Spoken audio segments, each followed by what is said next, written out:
Hey, Curtis, Hey Oz! what movie do you have for us this week? This week, Oz, we've got 48 Hours meets Die Hard meets a Metamucil commercial.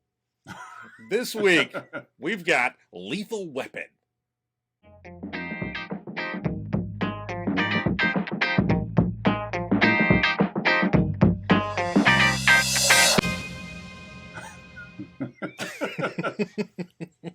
I'm interested. Where do you fit the Metamucil commercial in? Well, I mean, Just because he's too old for it? He's too old for pooping, so I mean, That's true. He's got to keep things moving. Right. It's like we got 48 hours meets Die Hard meets a testosterone injection. Yeah. Yeah. Oh, I thought about just for my punchline. I was thinking about just like going into the camera plus crazy Mel Gibson. Yeah, he did. It's been a very long time since I've seen this movie. Yeah. I was even telling my wife, like, I know I've seen it because there are parts of it I remember. Mm-hmm. But it's been so, like, it wasn't a new movie, but it was almost like watching this movie again felt like someone was playing the shell game with all of my memories of the movie. Got it. Like, okay. Like nothing was in the order I thought it was, other than I knew how it started and I knew how it ended. But like all the other scenes in it, I vaguely remember, but I don't remember what tied them together. Like, sure. I remember I do remember Gary Busey just having a real dumb name, and Mr. Joshua and Mr. Joshua. Mr. Joshua. Mr. Kevin. What? Mr. Bradley. This is Mr. John. So, welcome back to another episode of Let's Talk About Flicks, the podcast where we take a monthly theme. This month being, is it a Christmas movie? And we satisfy the theme. So, like we've already said, this month or this week, we're talking about Lethal Weapon. Yeah, we are. It is your week, but before I get to the cast of characters, I do want to give a shout out to Patreon subscribers Don S, Melissa L, Aaron A, and Mandy K. Yay. 4 yays for 4 Patreons. 4 yay. So thank you guys for your recurring patronage. We do appreciate it. And we will be filling the Patreon subscriber bonus episode cabinet very soon. Very soon. It is a busy time of year for both of us at school, at our respective schools, as we're coming up on Christmas break. And right by the end of the semester, kooky things happen just in the world of education. Hectic. Beyond hectic. So, Lethal Weapon, 1987 Richard Donner movie. Richard Donner, yeah. Written by Shane Black. Yes, I did not remember that, but as soon as I saw Shane Black across, I'm like, okay. There it is. Yep. And I like Shane Black. I have no problem with Shane Black, but I think it's important, and unless like anything, I think you could dive deeper as just a perspective review kind of thing. But I think if you're watching a Shane Black movie, you realize that you're skimming off the top. Like, that there's not a lot of deep undertones to a Shane Black film. That doesn't mean they're not enjoyable and fun. Sure. A lot of style. Yeah. A lot of style, a lot of guns, a lot of machismo. Yeah. Fun dialogue. If this wasn't set in LA, I was expected to see Razor Ramon walk across the screen at some point. Although one of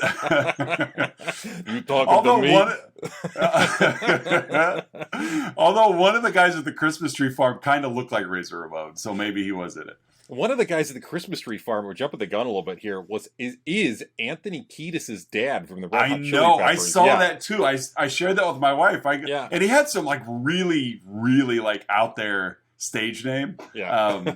But I was like, that's Anthony Kiedis' dad. So give it away now. They found him under the bridge and he was out there. in Californication. So so stupid. So but I can't stop laughing. All right, hey, so who do we got for characters in 1987's Lethal Weapon? This is one of those movies that has a lot of people in it, and all of them are they're varying levels of importance, but Yeah. they all have a purpose for being there. So let's hit our first two. Let's hit our L.A. Crockett and Tubbs. Yeah. Martin Riggs and Roger Murtaugh, played by Mel Gibson and Danny Glover, respectively. We'll elaborate more on their characters as we go along. So they're the good guys.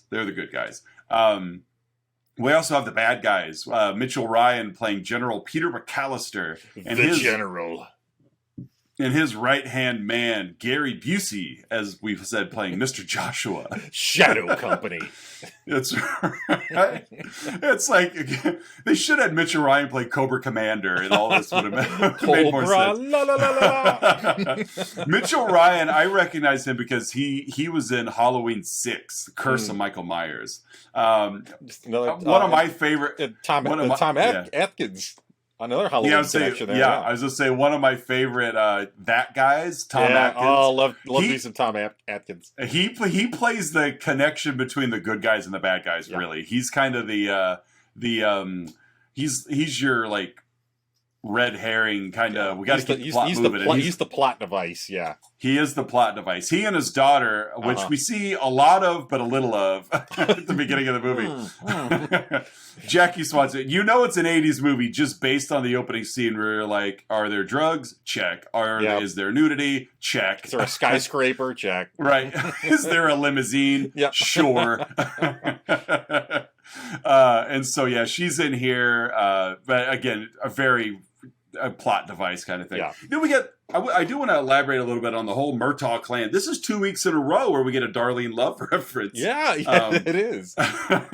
Not only did she kick off Gremlins last week with her rendition of, Baby Please Come Home, but she actually stars as Roger Murtaugh's wife, Trish Murtaugh. The Darlene Love.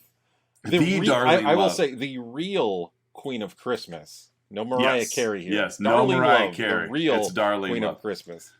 And then they've got a whole slew of kids, Tracy Wolf, Damon Hines, and Ebony Smith playing Rand, Nick, and Carrie. They're just the kids. One of them matters, but the rest of them are just kind of there. And then we just get people. We get Dixie. And one that I want to throw out, though, that I think she married into a great career is Mary Ellen Trainor playing Dr. Stephanie Woods. Great. Another, like Tom Atkins, another great 80s that person actor. Yeah. Yes. I do want to elaborate just a moment on Mary Ellen Trainor because I really do enjoy her stuff. Again, she's never the lead in anything, but boy, did she marry into a great career.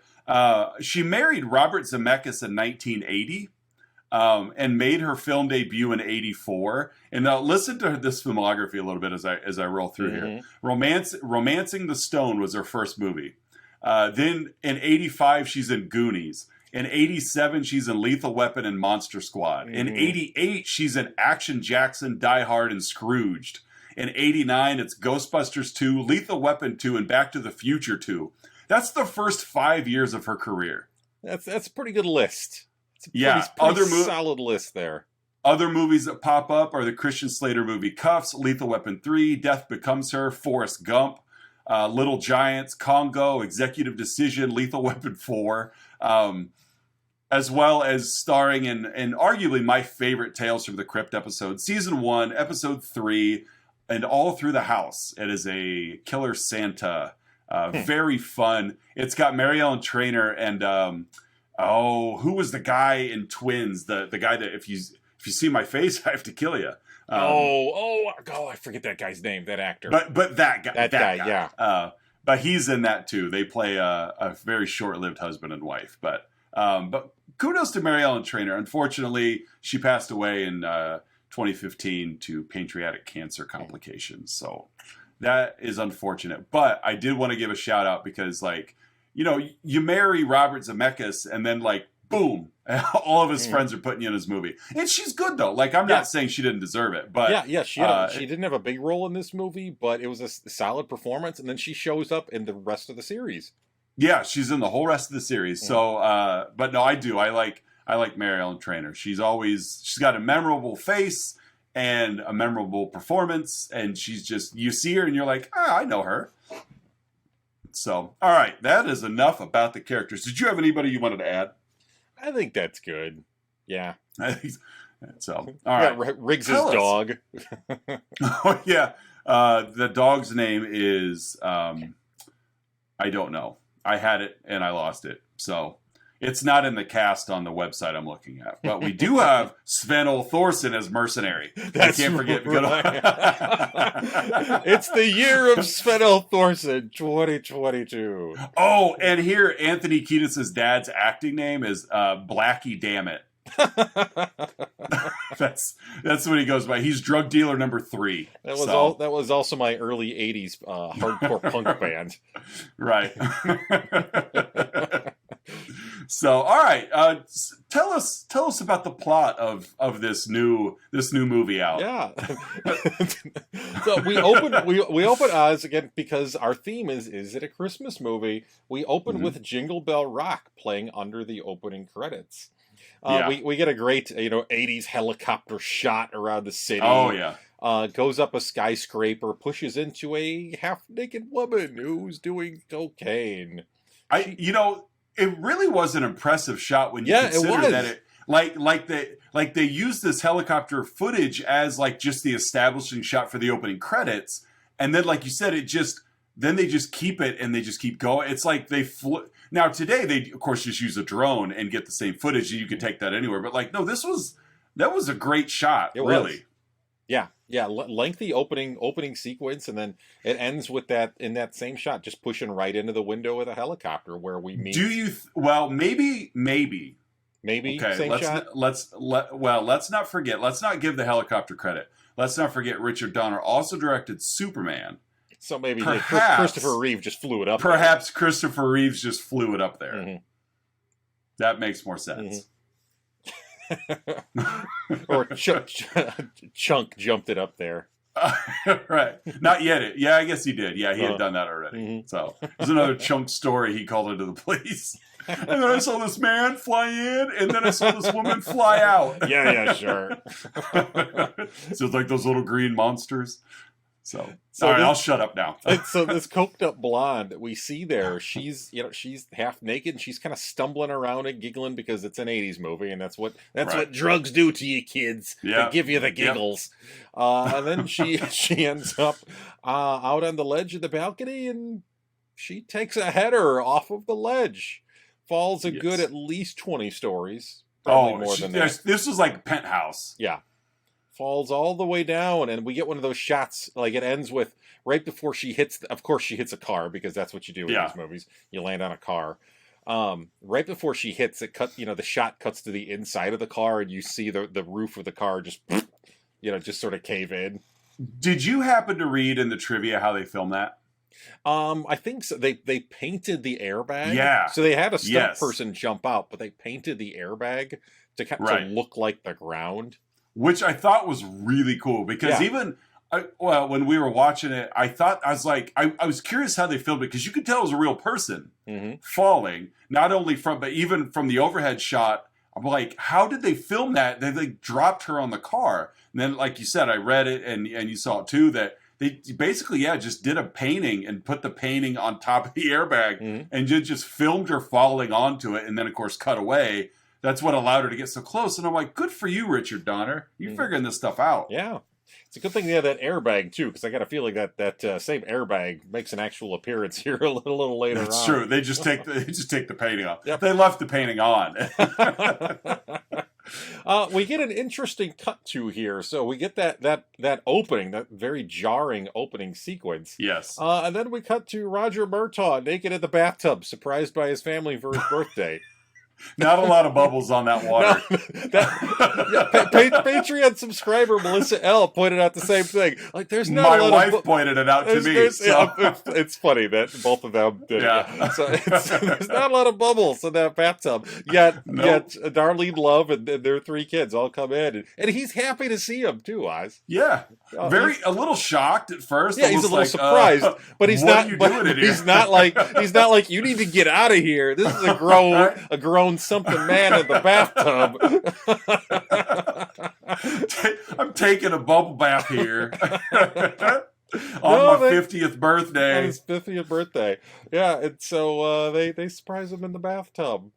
And then, like, the oldest daughter sticks around just a little too long. Yeah, like, just doesn't he try to pull somebody into the bathtub too? his son, he like fakes to pull his son in there. Yeah, Yeah, it's like, maybe not Danny Glover. Maybe you shouldn't. Yeah, I mean, That's like a Michael Jackson blanket kind of thing. Like, oh, am I or aren't I? Like, let's just not.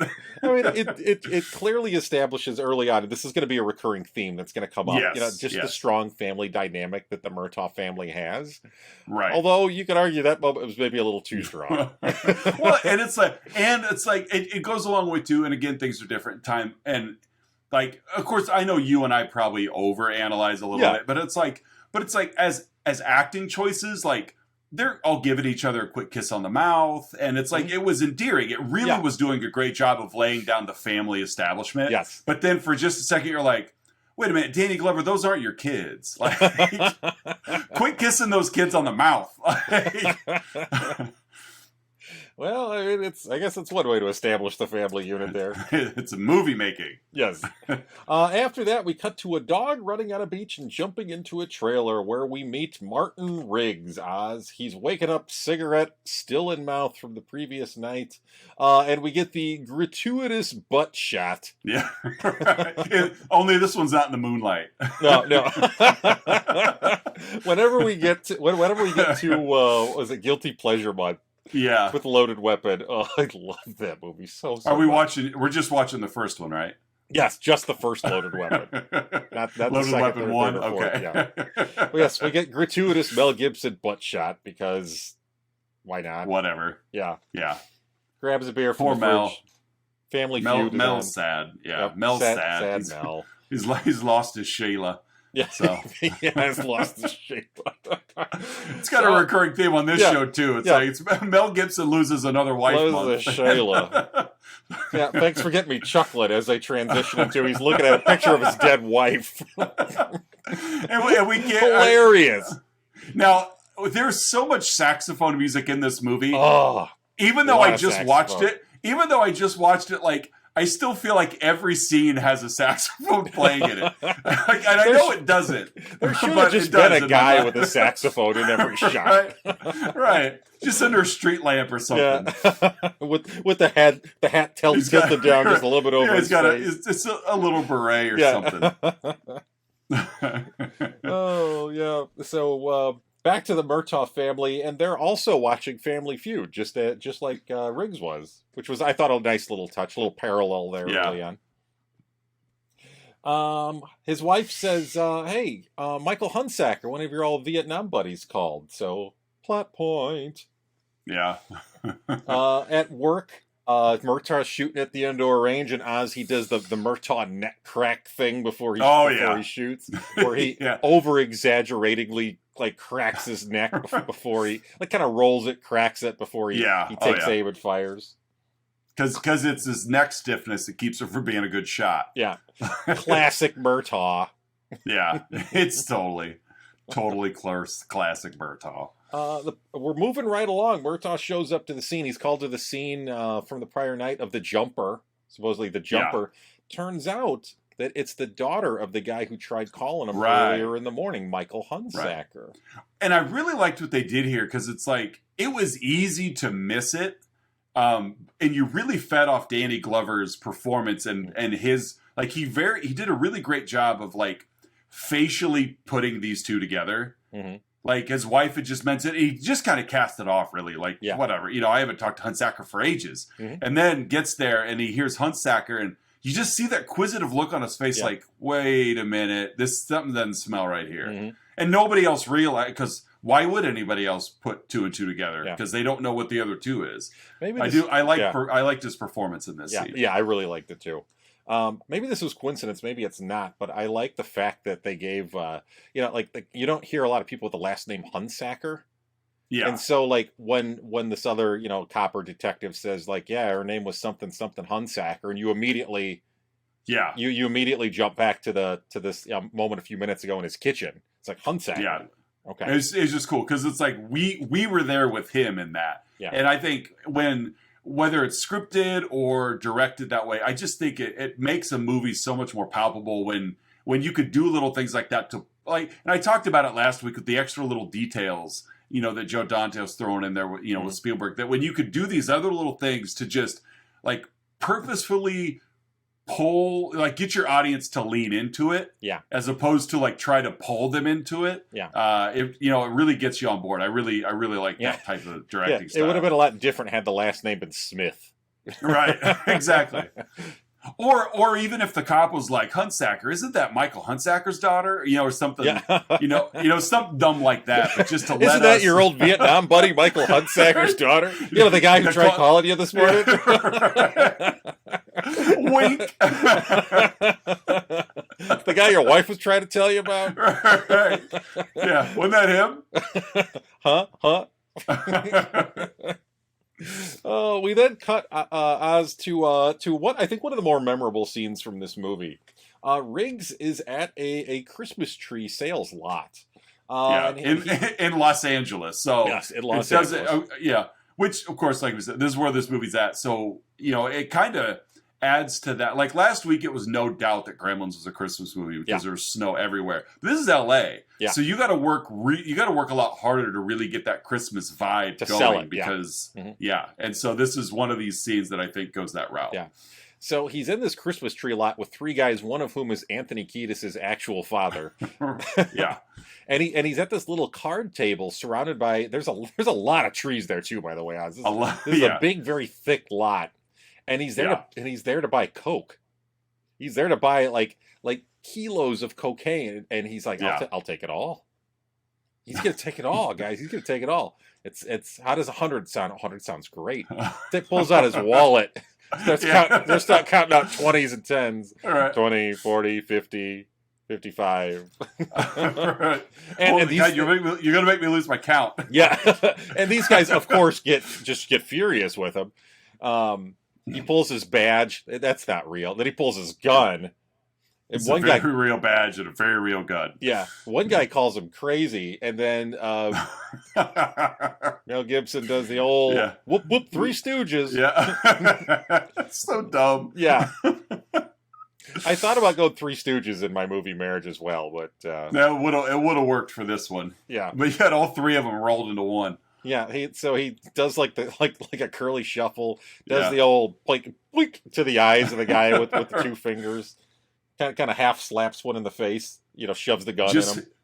Just happened to know there was a man with a shotgun hiding in the trees behind him. Like he read the face of one of the guys. I guess.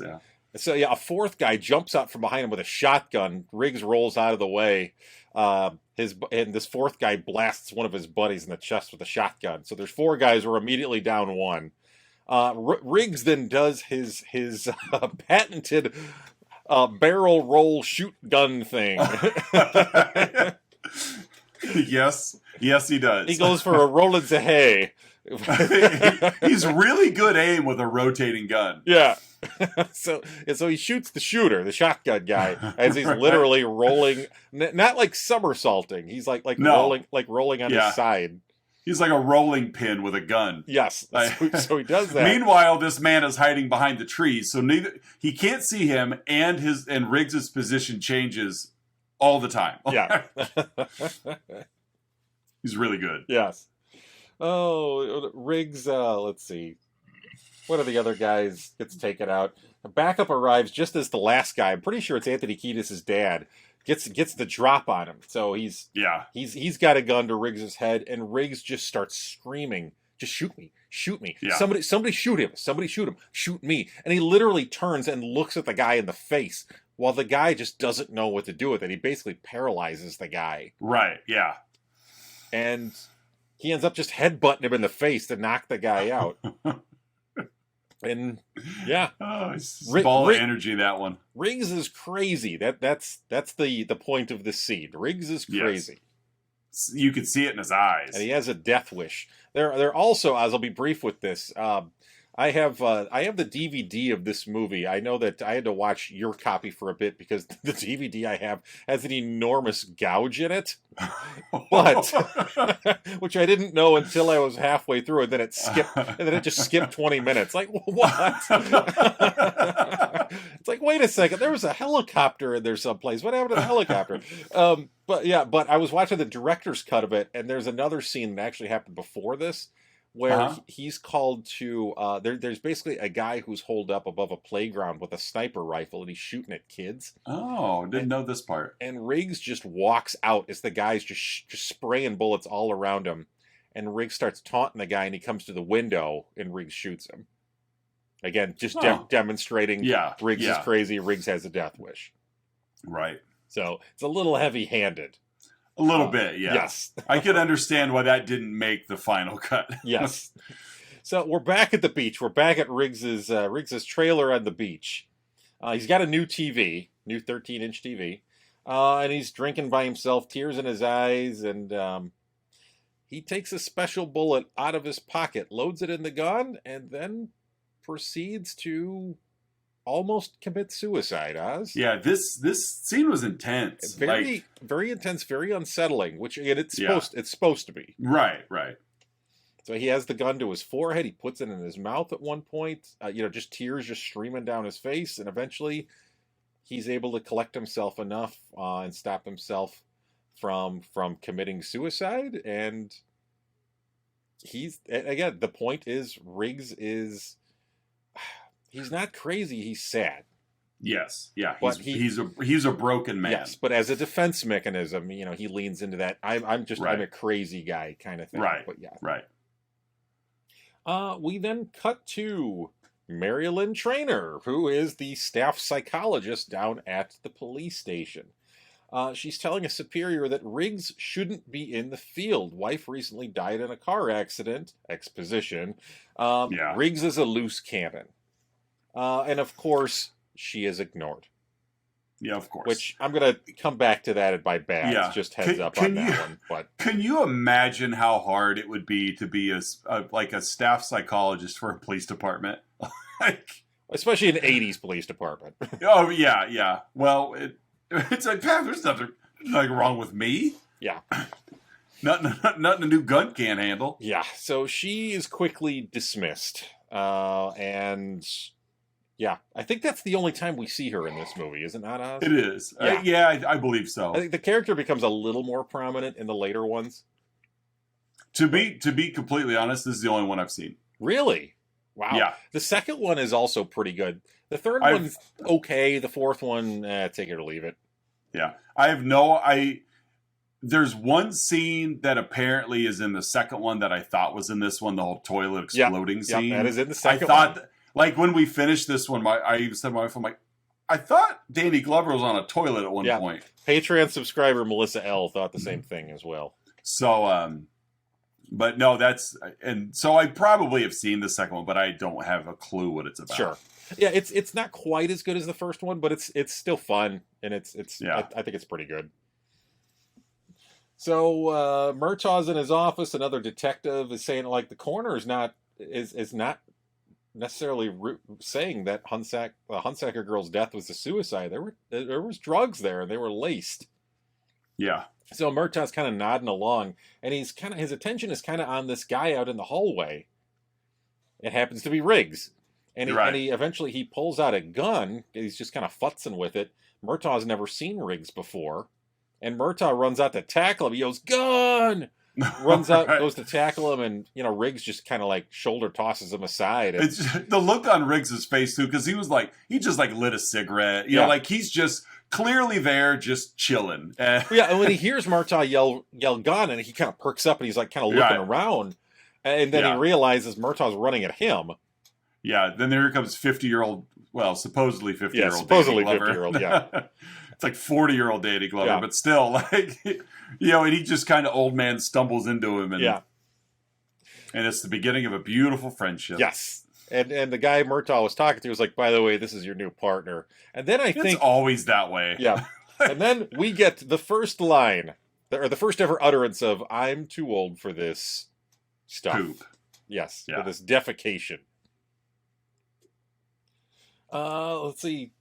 They get a little bit of time together. They're talking. They're kind of getting to know each other. Riggs said he was transferred. Nobody wants to work with me because everybody thinks I'm psychotic.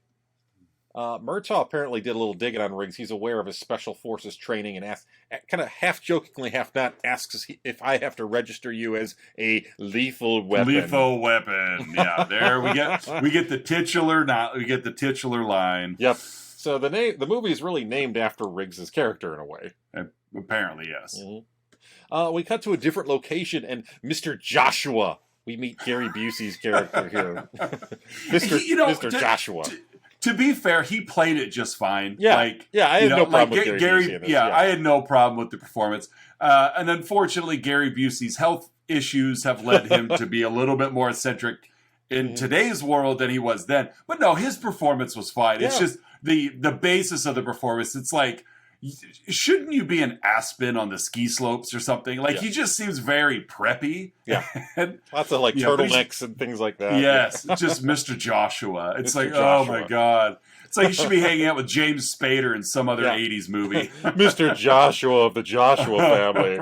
You know us. I was at the club all morning. With the Belvederes.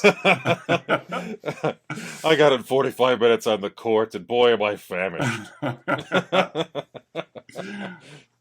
Mr. Joshua. We then the General McAllister. We meet him as well. So basically, there's some other guy there who they're selling drugs to, and who thinks they're crazy. Like everybody who's not quote unquote like LA normal is just crazy in this movie. Yeah. So back to Murtaugh, and he's talking to Hunsaker. So he's tracked down Hunsaker. They're talking. Hunsaker's like, daughter was killed. Lets her know she was poisoned. Murtaugh asks Hunsaker, "Why did you call me?" Right. And Hunsaker's like, "My daughter she got into drugs. She got into making adult videos, and I thought you could get her out." Smells a little fishy. It does, especially somebody you haven't spoken to in years, just out of nowhere. It's like, he knew he was a cop, but come on, like Hunsaker looked like he had connections elsewhere as well. Yeah, so. He was clearly affluent. Put her in a treatment program. Do something else. You don't call Vietnam War buddy who's a cop who you haven't seen for 20 years to help your daughter out. No, that's not how things work here. I got a call in a favor that I don't actually have. So we get an interesting little moment here. Hunsaker kind of loses his cool as Murtaugh is walking away. "You find who killed my daughter, and you kill them. You kill them." And then he goes and grabs like a carton of Holiday Nog. Yeah. I'm also going to come back to that in a little while as well too, if you don't beat me to it. So Murtaugh and Riggs are back in the car. They get it all units. We get a possible jumper, Oz. Yeah.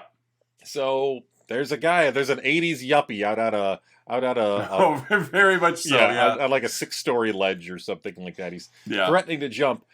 Riggs just walks up there. Yeah. So apparently there's no one, there's no like crisis counselor or crisis personnel or somebody with specialized training. You just go up there, just give the old college try.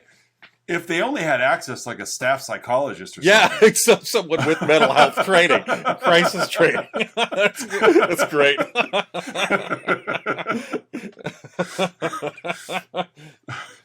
Oh, God. And so he walks out, and so Riggs is just talking to this guy. Right. No training whatsoever. Nope. And eventually, send up the crazy man. Yeah, and eventually, just cut to the chase. Riggs cuffs himself to the guy. He cuffs the guy's arm to his arm. And of course, the guy kind of turns like, "What, are you crazy?" And then Riggs... And then he goes back to the Three Stooges routine. Yeah. Then his eyes get all wide, like, "Oh, you want to jump? You want to jump? That's fine with me." And Riggs... They jump. Yeah. Literally jumps off this building with the guy in tow. Pulls the man with him. Yes. Good thing there was a gigantic airbag down on the ground. It's better than having like a bunch of clowns with one of those small little... they're running around trying to figure out whether he's going to drop. That would have been fun. Teacup of water. Exactly. If we're going to go cartoonish with with Martin Riggs' character. Yeah. I'm realizing now in my character type up of the of my movie notes, I have characters. Martin Riggs, played by Martin Riggs. Yeah. You're not wrong. I think you're not wrong. This is the biography, this one. And I'm kicking myself now. I should have gone with Three Stooges as my movie Village punchline, but whatever. So Murtaugh pulls Riggs out and just starts screaming at him, "Do you want to die?" And Riggs says, "Yes, I do." Yeah. He Murtaugh pulls his gun out and says, "Why don't you just do it right now?" And Riggs is like, "I got a special bullet for it." Mm-hmm. Puts it in Murtaugh's gun and almost does it. Yeah. Murtaugh realizes like, who? Murtaugh at the last second, I think, puts his finger, but he's got like a 6-shooter, puts his finger in the hammer there and prevents it from firing. But Riggs almost blew his own head off right there because he was challenged to do it. That's how he's loose cannon's not the wrong term. Yeah, and that psychologist was right. He shouldn't be out there. He is a danger to himself and others. But which we've now seen. Makes for a fun character in a movie like this. Yeah, it's so fun to watch. Let's make a series out of it. Out of a suicidal man. Oh. So, after that, in the car, they kind of share a moment. Murtaugh tells Riggs, we got an address for somebody with info about Hunsacker. So they pulled up to this gigantic mansion, Oz. Huge mansion, gated and all that stuff. We find two scantily clad women, cutting up drugs. And out of nowhere, some guy just starts shooting at him. Right. He was ready. He was there. Murtaugh shoots him in the leg. They go to question him, and the guy, has a smaller gun, pulls it on Murtaugh. Riggs shoots him in the chest. The guy falls backwards into a pool, which is kind of a cool scene here. Yeah, it was a cool scene. Yeah, into the pool, which has the pool cover on it. So the guy, despite being shot in the chest, he's still kind of flailing around, but he's caught in the pool cover. So they both dive in after him, and they don't get to him in time, Oz. Right. Poor guy. Yep. He had a fighting chance after that point blank shot to the chest. Poor drug dealing pimp. In a big mansion. Poor Gator. I'm sure that was his name, Gator. Yeah, Gator. As they surface, Murtaugh looks at Riggs. "You haven't met anyone you didn't kill?" "I haven't killed you yet." Yeah, that's the comeback. Later, Murtaugh does apologize. He was kind of talking smack to Riggs earlier, and he does actually thank him for saving his life. Murtaugh goes home, and he brings Riggs with him, Oz. So why not? Yeah. So the guy who earlier in the day almost shot himself in the head, jumped off a building, handcuffed to another suicidal man. Let's bring him home for dinner, Oz. Let's bring him to the family. Hey, people bring home strays all the time. Yep. How's this any different? So they're at the Murtaugh house, and his wife's making dinner. Murtaugh's kind of being a jerk to her. He's kind of doing the ball and chain routine kind of thing. Yeah, right.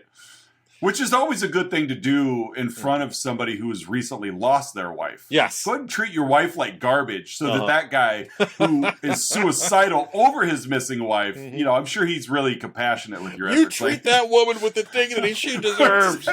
He just starts crying and he gets up and goes and helps her with the dishes.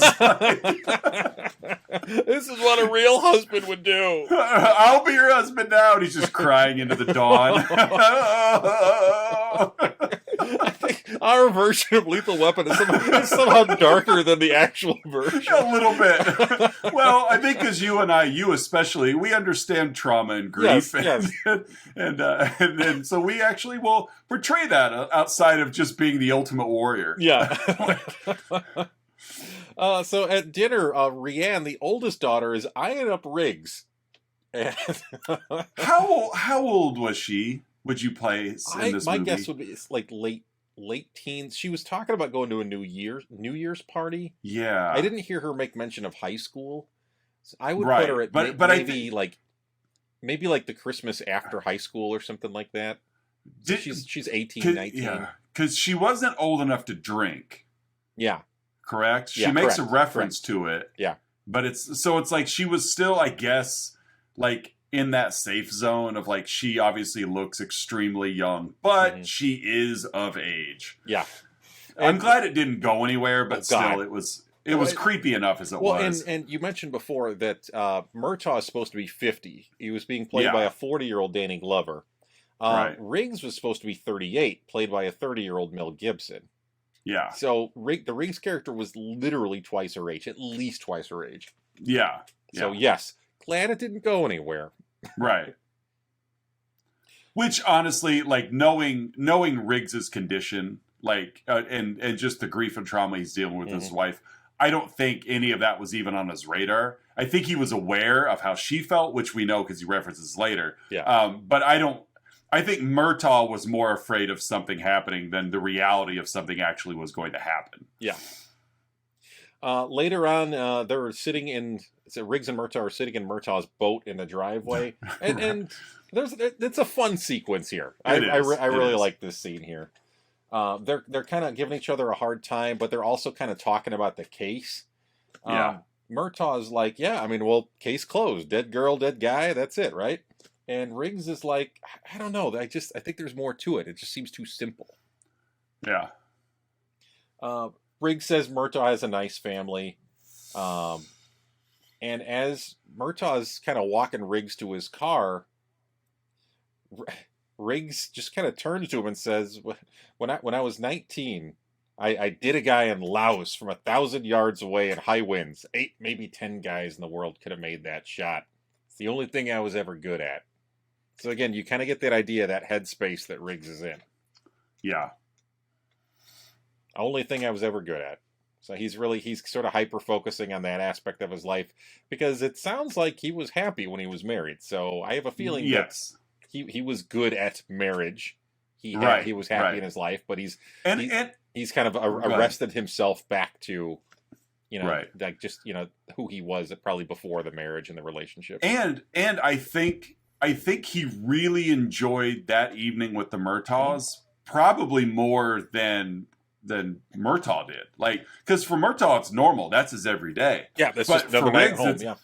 But for Riggs, so it's like it probably at times was a little grating on him because, as a family man and yourself too, like not every night is a perfect family night. But for Riggs, like this was a family night that he's never had the opportunity to have, at least for a few months anyway, before his wife passed away. So for him, it was just like, I finally get to be part of something that's not a trailer on the beach or a detective with the police. Like, this is kind of nice.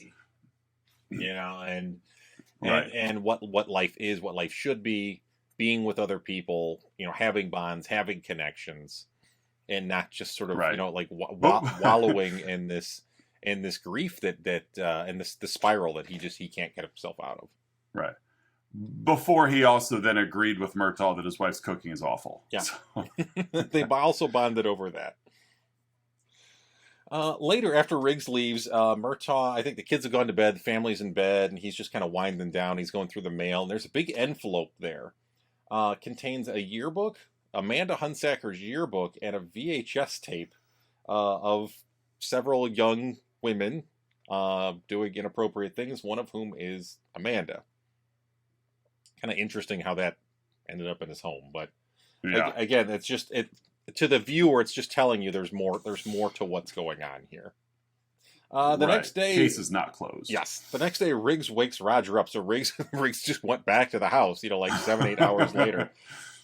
He did say Trish let him in, thankfully. And you could tell Riggs's wheels have been spinning all night. There was another prostitute who was there with Amanda. Her name was Dixie. Let's go talk to her. And of course, we've met Dixie already. Yeah. Mm-hmm. So before they go over to that house, they go to the gun range at the station, and they continue their conversation, and they're kind of processing how this worked, and they got a hunch. They think it's kind of a thin hunch, but they got a hunch.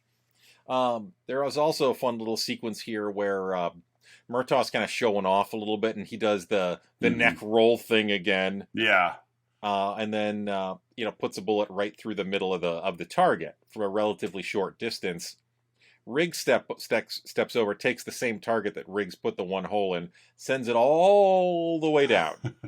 And I love this scene, not because I'm a big gun enthusiast, but because of how they paced the scene. Yeah. They kept the shot on Mel Gibson the entire time as the target's going all the way down to the end of the range. Yeah. You just it's like peripherally you see it go, like you're right. Like the target's not in focus at all. It's just like even Mel Gibson's not even like he's not saying a word. He's like humming or like whistling or something. Yeah. He's got his finger on the he's got his finger on the button and he's just looking at Murtaugh just smiling. Yep, like we're still waiting, like because I'm taking it all the way back. So it gets all the way down there. He fires off 7 or 8 shots, and then the camera sticks as it's coming all the way back. Yeah. And it turns out that he made a smiley face around the nose that Murtaugh put on there. The only thing that would have made this scene better is if he moved it all the way back and then laid on the floor and started rolling. That's the only way he knows how to squeeze off shots. That's the only way. It's the only way it works. and Murtaugh, of course, is like, "What did I just get myself into?" Right. And then they go talk to Dixie. So we're changing scenery. They drive up to basically kind of a small home, something like that. And as they approach it, the house just explodes. Oh, yeah. Just out of nowhere, the house just explodes. These two men should be dead. Yes. They're literally like on the sidewalk of an exploding home, and they just kind of go, "Whoa!" Yeah. No, you have no hair left. Yes. No eyebrows. Yeah. So this is when Murtaugh lost his beard. It burnt the beard. It just burnt it right off. So the rest of the emergency response teams show up, and turns out there were some kids that were playing nearby, and one of them saw someone go up to the house earlier in the day, to read the meter supposedly, and one of them got a good look at the guy's arm, and he has a Special Forces tattoo on his arm. Right. It's the exact same one as Riggs, conveniently. Yeah. Yeah. And Riggs is like, "This is a Special Forces tattoo, blah, blah, blah, blah, blah, CIA, Vietnam, exactly. blah, blah, blah, blah, blah. You should see the detonator they used. Only a handful of mercs in Vietnam, CIA, blah, blah, blah, blah, blah, blah, blah, blah, blah. And so they figure out that something else is up here. So they go talk to Hunsaker Oz. They're at this. They're basically, it's like the follow up for the funeral. Oh, I forgot there were 2 Hunsaker scenes. Yeah. Yeah, I made the Nog reference too quick. That's Sorry. Okay. I'm sure he had a glass of Nog there. He seems like a Nog kind of guy. I'm so stupid. Think about what you've done. I do. Making the Nog reference too soon. I go all stupid when it's your movie. Quit being so stupid.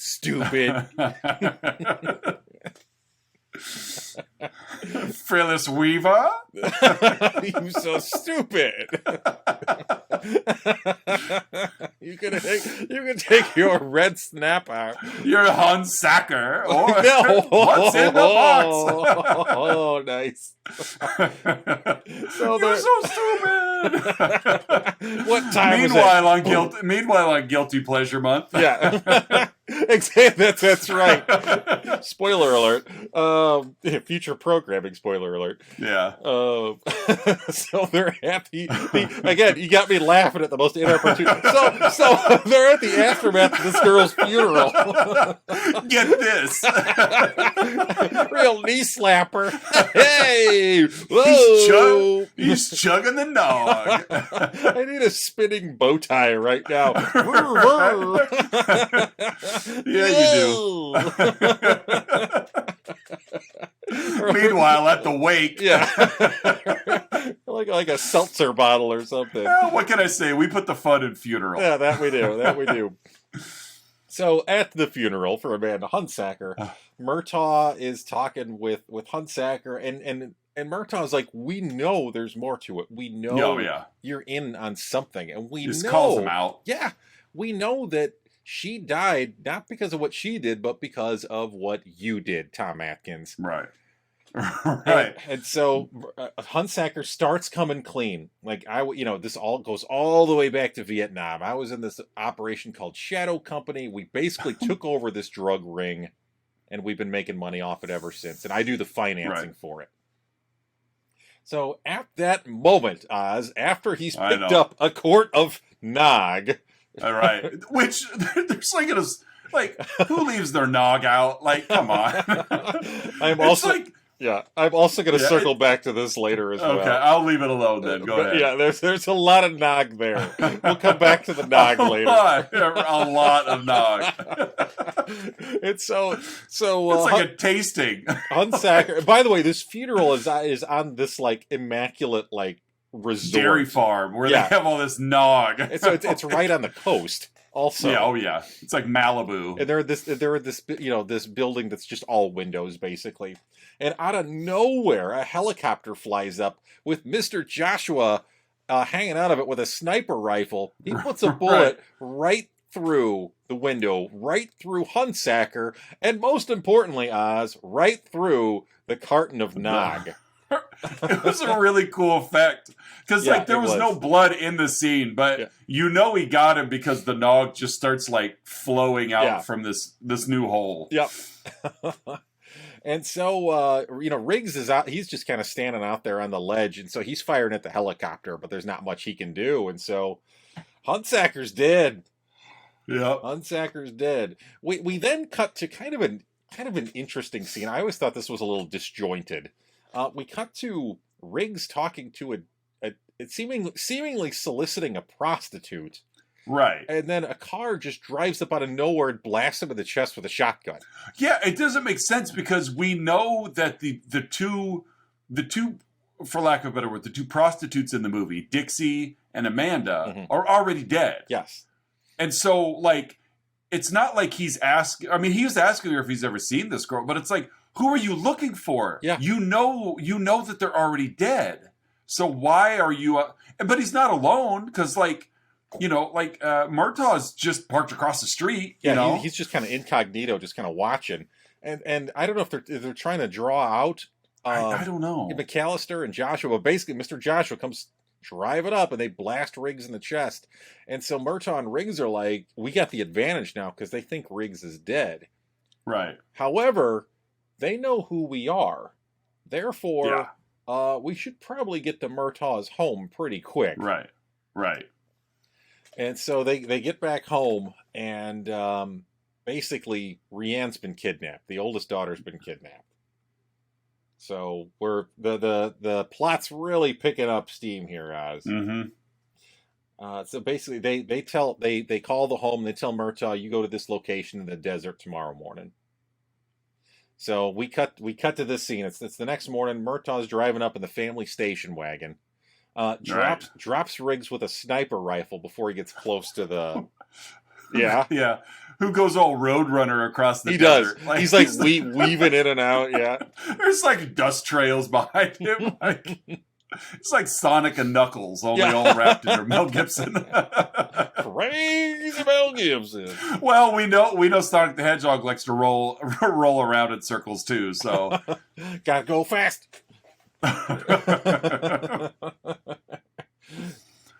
So Riggs takes a position, a ways away with this sniper rifle. And Murtaugh pulls up, and we get a really cool shot, Oz. So Murtaugh pulls up to the site, and he's just standing there. And then off in the distance, we see two vehicles and a helicopter just kind of come in through the haze, like the morning haze there. Apparently in real time, because it took is a while. Cool shot. It is a cool shot, and Richard Donner must have known it was a cool shot because... It's like, leave the camera rolling. We're going to take a break. Yeah. Danny, you stay there just because we need you in the establishing shot. But even my wife was like, still going, huh? Like, come on. We get it. They're on the way. It's a big desert, Oz. It's like they're out of the salt flats of Utah. Yeah. It's a lot bigger than it looks, trust me. I do like, once the vehicles finally arrive, the helicopter, like, 360s around the site, basically just kind of menacing Murtaugh. Right. I love it. Letting them know you're trapped. Yeah. A dozen guys, all with, like, automatic rifles, step out. In suits. Yes, in suits, of course. They've all been to Brooks Brothers before this meeting. All tailored suits. Right. First we hit rodeo, then we hit the desert. I just started thinking of the Californians for some reason. After we hit rodeo, we're gonna grab the 405. What are you doing here? Oh no!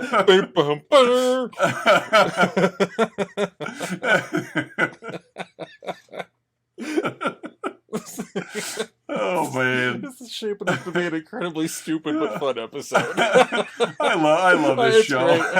I'm our biggest fan. It's my brand of comedy. Right. Oh, so basically, Murtaugh confirms that Rianne's there. The general's there, or we see Mr. Joshua. He's kind of leading things. Joshua's there, and so proves Rianne's there. Murtaugh pulls out a grenade. It basically says like we all die. You know, you let her go, or we all die. And Joshua's like, he's bluffing. If she's gonna die with me, my way, not yours. Right. I'm going to kill my daughter the way I want. With a grenade. Not you. No daughter of mine's died at gunpoint. She's going to die in 1,000 pieces. Yep. Like her old man.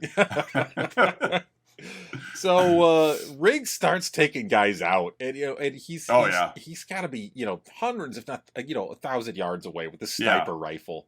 There's a great shot. There's a guy on either side of Rianne, and one goes down, and a split second later, the other goes down. As she's just screaming, right? As these two guys just get nailed out of nowhere, with the sniper rifle. So he takes out several guys. Yeah. Obviously, I've never shot a gun. I've definitely never shot a sniper rifle. But it's like, those seem to not necessarily be easily swiveled, to where it seems to be you point and you shoot. And this is like he's got the sniper rifle like on a little like tripod kind of thing. And he's still just like, and it's like, as far away as he is, being a math nerd as I am, like the angle there, like, to take out people that close together, we're talking like minuscule movement, to play that angle from that far away, to where we're talking like millimeters of adjustment. So he's very good at what he does. Yeah, yes, he is. He takes out several... It's even cooler when he was rolling through the sagebrush while he's shooting this. When he's barrel rolling with a sniper rifle from 1,000 yards out.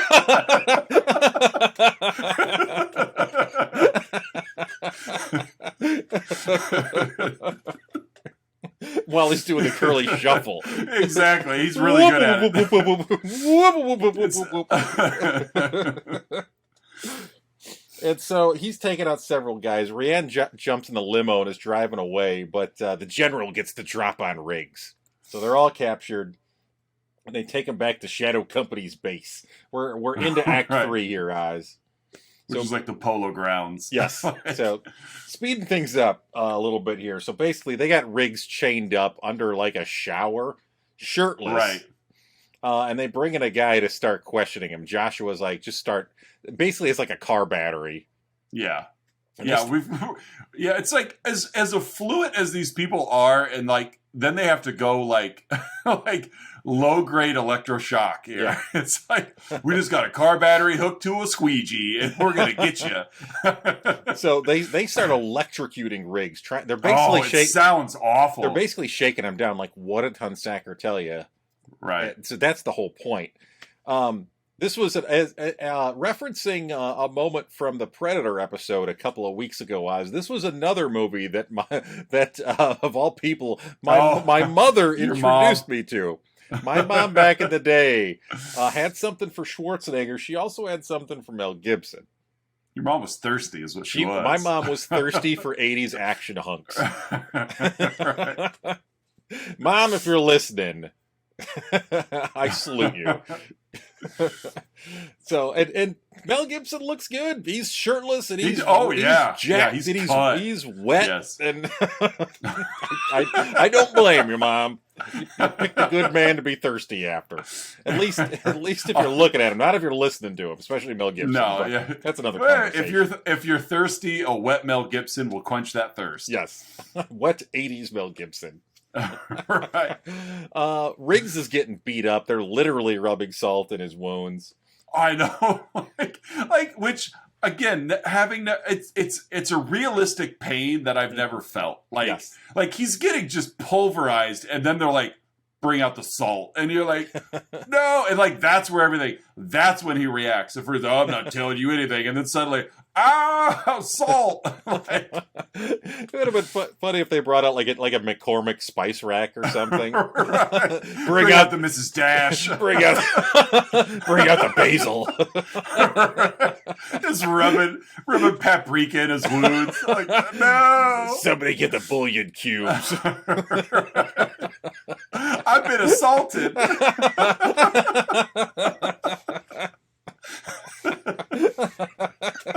So dumb. Oh my god. Oh, I'm crying now. So basically, Riggs gets loose. He does the old leg choke to the guy who who was shocking him after Mr. Joshua had left. Gets free, barges into the room, grabs a gun, starts taking people out, and the three of them get out of there. Mr. Joshua and McAllister each make their own escape. They go through a club. Apparently, these back rooms were adjacent to some club. They take out another like half a dozen guys in the club, full of just civilians as well. Oh yeah. Riggs does the old sprint down the road after Joshua, who steals a car. I know. And somehow keeps up with him. Like again, I'm pretty sure that we already have him shooting up a club like the T-800 does. Yes. And now he gets to chase a car down like the T-1000. So he did ask someone if they've seen this boy. And they've seen that boy. Well, he asked the prostitute if he's seen this girl. That's true. That's true. He did. Yeah, this is Richard Donner's Terminator 2. Yes, exactly. So basically, Riggs gets to some bridge, shoots out Joshua's car. However, Joshua gets in another one and takes off. In the meantime, Murtaugh, who couldn't keep up with the sprinting, by the way, because he's 50. Yeah, he's like, I'm going after McAllister, and of course he just lumbers into some alley. And McAllister and his driver are in some car making a getaway. Murtaugh does the neck thing, so he's about to get off his shot. Shoots the driver, gets out of the way. The car hits a bus. Yeah. So the car that McAllister is in hits a bus, flips, and this car is filled with grenades and drugs. They show McAllister. He's like upside down, like trying to get free as the flames are getting closer to like a half a dozen grenades and like kilos upon kilos of drugs. And it blows up and McAllister's dead. Yeah. He's gone. Got him.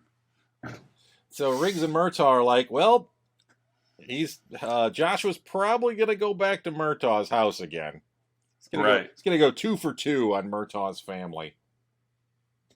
So Joshua pulls up, he shoots 2 cops. Just shoots them both. Gets into Murtaugh's house, and turns out that Riggs and Murtaugh beat him there. They got the family out. They crash a cop car through the house to kind of distract Joshua, and then they get the drop on Joshua. I always kind of wondered here, Oz. So like they got home first, right? They beat Joshua there. But yet, they kind of let the other 2 cops get killed by Joshua. Yeah. Like, don't worry. Just stay here, guys. Yeah. It's all part of the plan. If you see this guy show up, just act dumbfounded.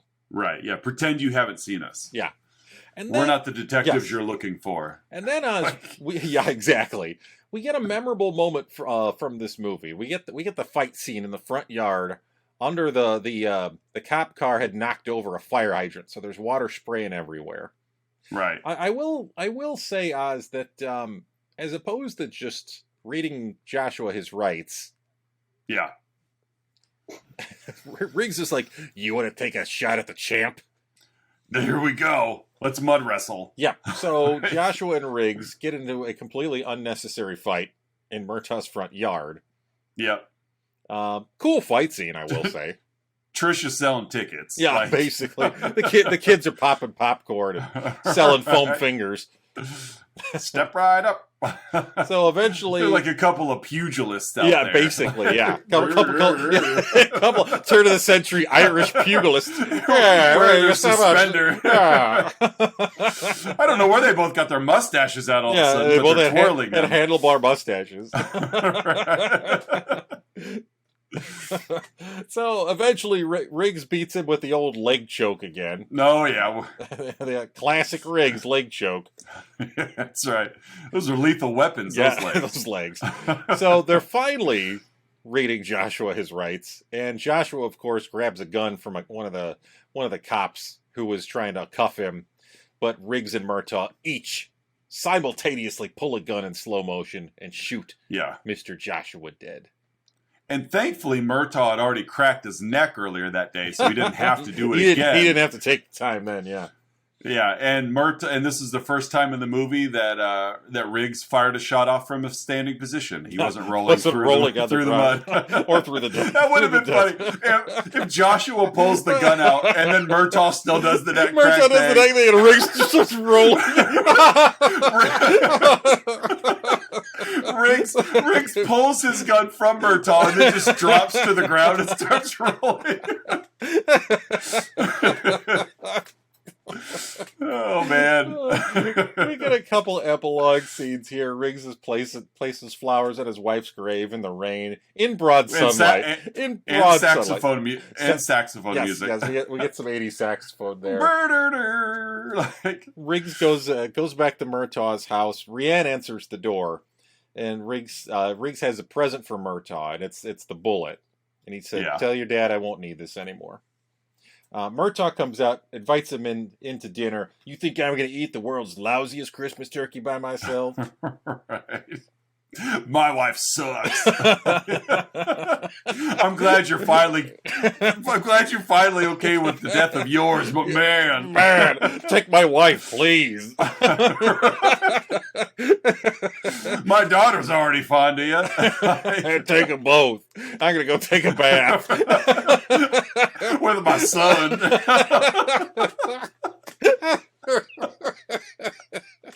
Take a bath like a grown man in peace. With a giant mirrored wall to look at as I'm bathing. Gotta make sure I get all the nooks and crannies. Right? First 50 years have gone their way. The next 50 are going mine. I'm going to kill daughters with grenades and bathe by myself.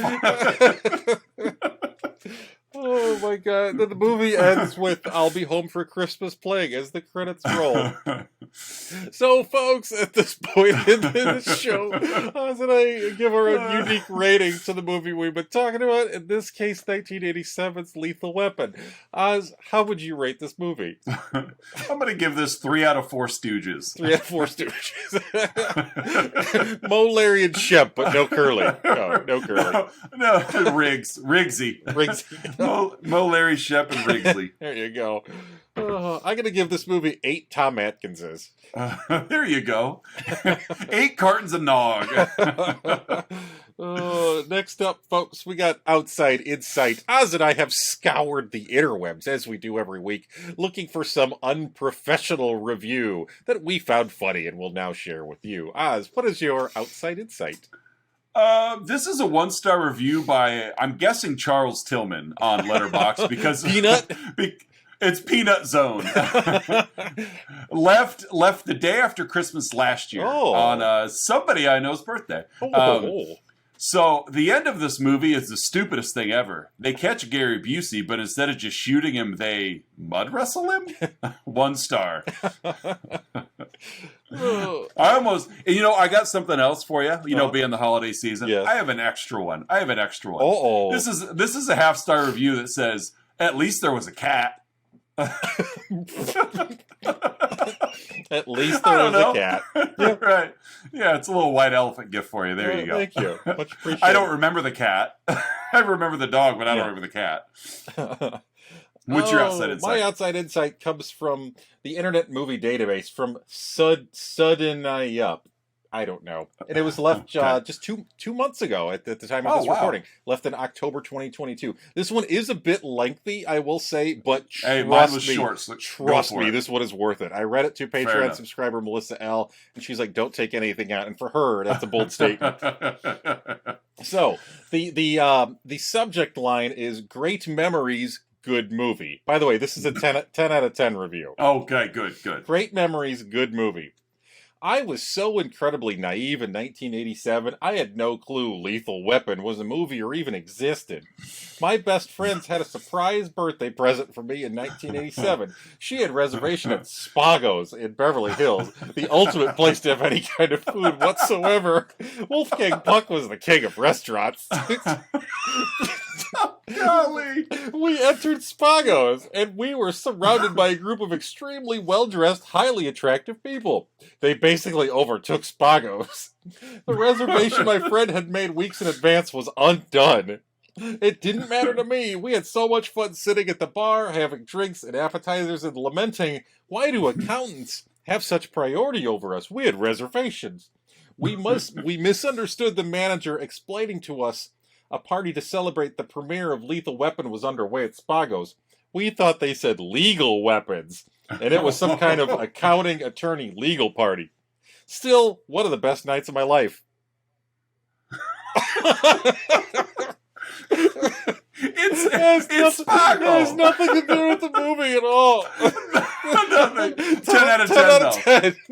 Because if this movie didn't exist, that night wouldn't have existed for me. So yeah, he wouldn't have had the memory of not having their reservations acted out at Spago's. Every time he said Spago, all I could picture is Peter O'Neill going, "It's Vigo. Yeah. It's Spago. It's Spago's. It's the ultimate place for any kind of food ever." Wolfgang Puck was the king of restaurants. It's the king of restaurants. That sounds like something that like Will Ferrell as Harry Carey would say. Hey, Wolfgang Puck was the king of restaurants. Hey. Mark Rizzolattic on the mood. Mark Rizzolattic spelled backwards as Wolfgang Puck. Hey. Hey. Did you ever wish you were made of ribs? I had the ribs at Spago's once. It's the ultimate place.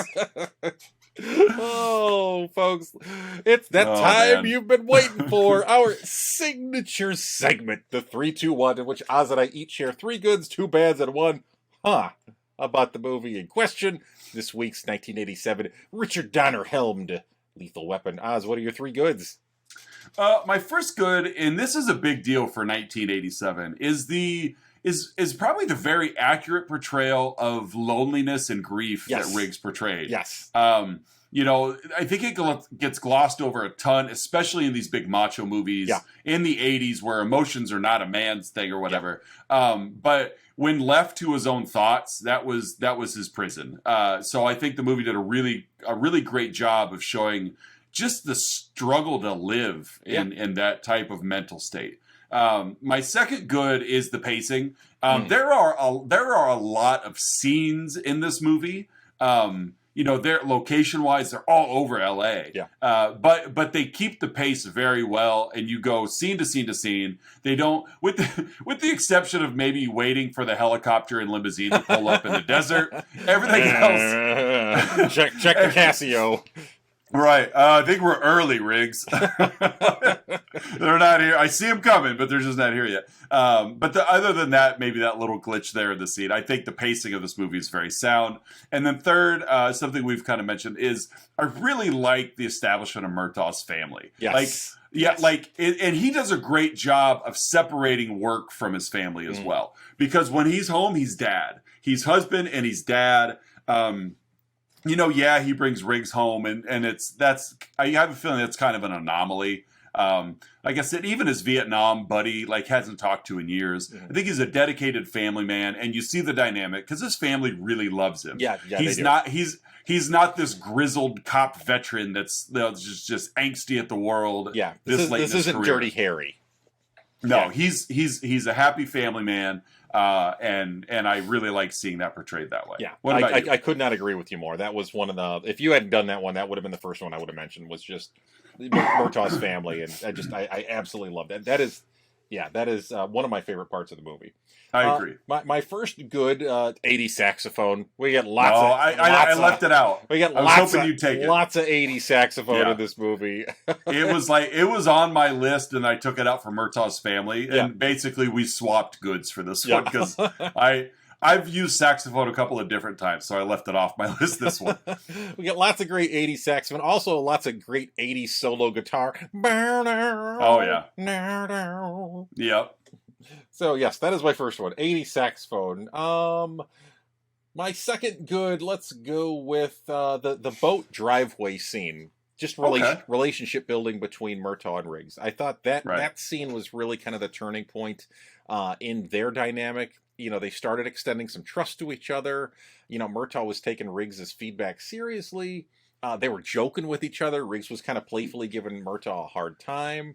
Right. And I thought that that scene, you know, there wasn't any action to it. You know, the Shadow Company wasn't involved. There was no Mr. Joshua hanging out of a helicopter. But it really hit what this movie excels at, which is that buddy cop aspect. Then you have to have a relationship for buddy movies to work. Well, and I like it too because they let that buddy cop shine through, but they just as easily could have made this a movie about two partners that don't get along. Mm. One's black, one's white. One's a family man, one's a widower. You know, like they really could have stacked those odds up to make this like a cop version of Perfect Strangers or something like that. But they didn't. Like they let that stuff be part of who they are as they come together to be a team. Yeah. And then I'll go with let's see. Let's do the desert hostage exchange scene. Despite the incredibly long opening sequence there, I thought it was a great action sequence. Great tension, and it shows just, no pun intended, how lethal Riggs' character is there. Mm-hmm. So yeah, I really enjoyed that. Great camera work. You know, the helicopter chasing down the limo and everything. Yeah, very well done. Oz, what are your two bads? My first one is arguably the only thing that is just a little gratuitous in this, and just the whole end fight scene. Yes. It looks really cool, and it's very memorable, and it's one of the things I remember. I told my wife, I remember the naked girl jumping out at the beginning of the movie, and I remember them fighting in the rain at the end. I had forgotten that it was a hydrant, you know, and then there's little bits and pieces. But it's like watching it again and kind of paying attention to it a little bit more. I was like, this scene is in here strictly just to have a fight scene between these two. Yeah. Like, and everything else in the movie seemed at least appropriate in its placement. Maybe a little overboard, but again, we're talking about the Shadow Company, et cetera, et cetera. Yeah. But it's like there was no history between Mr. Joshua and Riggs. Like, I would have understood it if these two were like arch nemesis, or, you know, they have a checkered history, or, you know, but it's just like, no, other than just shooting him in the chest, like there was no history. So for them to have this like knockdown drag out, it just didn't make any sense to me, other than just, hey, we got a little money left in the budget. Yeah. What do you think? Yeah, there's no stakes to it. No, because again, whether they arrested him or this happened and then they shot him, like what ultimately happened, like you got your guy, like just be done with it. So the end fight scene was my first bad, and the second, and this is just a timing issue. Everything happened in this movie over the span of really just, it seems like a handful of days, really, and just how quickly Riggs and Murtaugh just gelled. Despite their extreme differences. And I know I just commented on how I'm glad that they didn't like build these walls between these characters, but at the same time, like they literally just met hours ago and are now like best buds. Like, you know, for Murtaugh to be several partners into his career and nearing the end, he seemed I guess I just remember, the whole line, I'm too old for this, whatever. Mm-hmm. Like, apparently not, because you adjusted to it very quickly. Yeah. So I just felt that relationship came together very conveniently for the time. Yeah, you beat me to the word that I was going to use if you didn't. Yeah, it was very convenient. All right, so my two bads, I'm going to start with the treatment of Marilyn Trainor's character, the psychologist. Her opinions were both individually and institutionally dismissed. There was some, I think, some covert sexism there.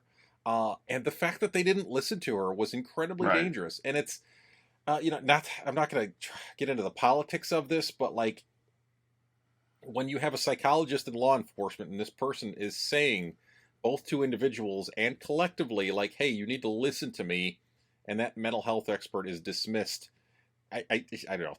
That's cause for concern, Oz. Yeah, I agree. So I definitely agree with you. Yes, if you're going to have somebody like that on staff, which you should, let them do their jobs. You don't dismiss that person. Just because you don't like it. Yeah. And even if your argument is, but we got our guy. Like, if we listened to you, we would have never stopped this shadow company. Like, no. That's not the point. No. You can't use hindsight in making these decisions. Yeah. So, that's a big problem for me. Yeah. The other one is that, oh, God, as much as I enjoy this movie, it's kind of like Predator. There's some racist language in there, some misogynistic language, and some incredibly homophobic language. On two different occasions, Riggs makes very insensitive homophobic remarks. Yes. Sorry. Be better, Hollywood. Be better. You made a fun movie. I want to like this movie. Right. And it just when I hear that stuff in movies I enjoy and want to like and have, like a history and an affinity with, and I hear that now as an adult, and it just... Well, it's hard because, we both have young kids, and as our young kids become older kids, like, this is part, in my opinion, this is part of being a parent, is like opening up our cabinet of memories and saying, hey, this is some of the stuff we were into. Yeah. And movies like Wizard of Oz or Willy Wonka, like, that stuff is there. It's universal. It's everywhere. But it's like things like this, like Predator and Lethal Weapon, or, things about that. Those are the kind of things that, not every parent is going to share with their kids. And now it's like, I don't know. Yeah. So I'm bothered by that. Others should be bothered by it. Again, be better, Hollywood. Be better. Oz, that brings us to our What is your for Lethal Weapon, my friend? How did McAllister get the drop on Riggs in the desert? Well, he was in the limo. Yeah. When they pulled up, he was in the limo with Rianne. Yeah. We didn't. Yeah. It's like, how do you get the drop on him? It just doesn't make sense. Yeah. Because he was a long way away, and there wasn't any, like, we saw the sun reflect off his scope or anything. It was just, aha! And... Yeah, as he said, too convenient. Yeah, and Riggs was far enough away that all the commotion of the scene, he was far enough away from that he would have heard him approaching. Yeah. Oh well. How about you? What's your I have several possible I'm just going to read a couple of them off here. Okay. So they just let anybody negotiate with potential jumpers? Who's up? Whose turn is it? Take a number. Instead of arresting criminals, police can just choose to fight with them. Right. How does Riggs know so much about covert CIA operations? And then I'm gonna throw two of them out there. We can kind of discuss them. One of them we have already kind of discussed. I'll just kind of restate it. Has your family, Oz, ever surprised you for your birthday naked in the bathtub, and you enjoyed it?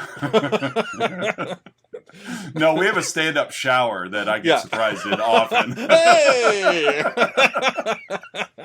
It's a walk-in too, so I can see him coming. It's not even my birthday. Yeah. Last year they brought me a cake in the shower. It's delicious. It got soggy. So my other, the one that I guess we'll go with. How many quart-sized boxes of unrefrigerated eggnog do you need at your daughter's funeral? All of them. There was at least a dozen of them Oh, on yeah. that table. Yeah. Just like quarts of eggnog. Oh, yeah. Just sitting Unrefrigerated out eggnog. Just sitting there. in L.A. Because you know how I grieve for my loved ones. Unrefrigerated eggnog. With some holiday nog. Oh, milk was a bad choice. I miss my daughter so much. Nog. Just dribble it out your mouth. Oh, I'm so sad. I'm so sad. You know, it'll put out those grief flames. Nog. Thick spiced cream. Oh, nutmeg to quench that fire. I wouldn't call eggnog quenching. All right, ladies and gentlemen, that wraps up Lethal Weapon for the second week of Is It a Christmas Movie? Yes, Curtis. Speaking Curtis. of, yes, yeah. Yeah. Is it a Christmas movie? I am going to make a statement, and Patreon subscriber Melissa L. will not agree with me because we have already discussed this. I believe Lethal Weapon is a Christmas movie. It opens with Jingle Bell Rock. It closes with I'll Be Home for Christmas. It has a gift. Riggs gives Murtaugh a gift. He calls it a gift at the end. And it features Darlene Love, who during the 80s, when David Letterman had his late night show, he brought her on every holiday to sing her songs, to sing Christmas. And she was known then as the Queen of Christmas. So It literally stars the Queen of Christmas. Yes, Lethal Weapon is a Christmas movie. Oz, what do you think? I'm going to agree with Patreon subscriber Melissa L, and I'm going to say no. I do not think this is a Christmas movie. I feel that everything in this movie could happen any other time of year. I don't feel any... Now, taking place during Christmas, in my opinion, does not make it a Christmas movie. I think that it has to somehow... I get what your references to Darlene Love, but therefore, does that make the next 3 Lethal Weapon movies Christmas movies? Because she's in all 3 of those. Yes. I'm doubling down. I'm doubling down. As a matter of fact, David Letterman's show is a Christmas show. Yes, it is. It's always a Christmas show. Because Darlene Love's been on. Darlene Love, But no, I just feel that if the plot of the movie can be moved to any other time of year and not lose anything, then it's not a Christmas movie. And I believe this could be moved. Everything in this movie could have happened in the middle of June, and nothing changes. To each their own. Agree to disagree. Fair enough. All right, fair enough. All right, well, we get to talk about all of this again next week when we cover next week's Is It a Christmas Movie entry. We're going to cover 1983's John Landis, Dan Aykroyd, Eddie Murphy movie, Trading Places. And we can't forget Jamie Lee Curtis. So, yes. Can't forget Jamie Lee Curtis. Yeah, we love our prostitutes on this show. Take that out of context. Well, kids, if you're still listening at this point, then you're a cool kid. And so, we're going to cover Trading Places next week, and I'm excited to get into that. It's been a little bit since I've seen that movie as well. I really like that movie, though. Yeah, I love Trading Places. So, all right. So, you know where to find us on social media, Facebook, Instagram, and Twitter. Again, we will have a link to Patreon down below if you love hearing your name said by complete strangers out into the void. Or if you know us and you want to hear some people you know say your name out into the void. That's us. We'll do it for pretty cheap. And so, be sure to tune in next week when we do cover Trading Places. And that's it for another week of Let's Talk About Flicks. We agreed on Gremlins, we disagreed on Lethal Weapon, but I think we both agree that we enjoyed the movie. Yes. And we enjoyed each other's company. So, all right, for another week of Let's Talk About Flicks, I'm Oz. I'm Curtis. And we'll see you next week.